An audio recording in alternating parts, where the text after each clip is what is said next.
প্রশাসন হোক, মন্দিরের ঘন্টা হোক, কালী পুজোতে আমি যাব, দুর্গা পুজোতে আপনি আসুন, এটাই হোক ভারতবর্ষের মেন লক্ষ্য।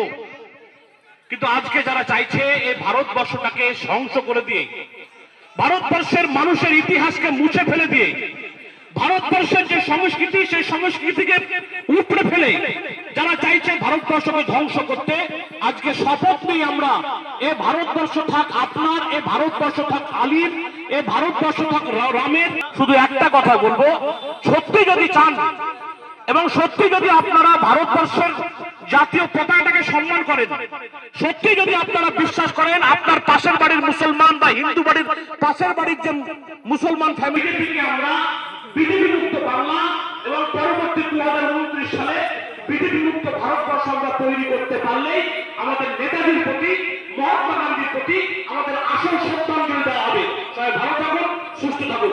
জয় হিন্দ, বন্দে মাতরম। আমি মাস্টার মশাইকে স্টেজে আসার জন্য অনুরোধ করব।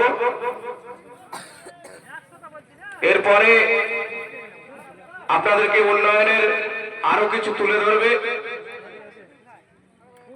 আমরা যে উদ্দেশ্যে এখানে উপস্থিত হয়েছি, আমাদের সকলের প্রিয় বিধায়ক, আমি ডাক্তার মাস্টার মশাই, আমাদের কাকা,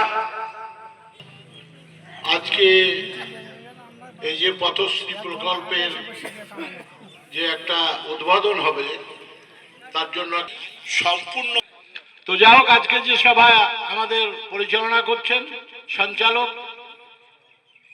মঞ্চে উপবিষ্ট আছেন আমাদের সবচাইতে আমার ছোট ভাই, কিন্তু সকলের শ্রদ্ধেয় এবং লড়াকু ছেলে সেও, আমার ব্লকের নবনির্বাচিত সভাপতি গোলাম সাদিয়ার ওরফে দুলাল মাস্টার, তিনি এখানে উপস্থিত হয়েছেন এই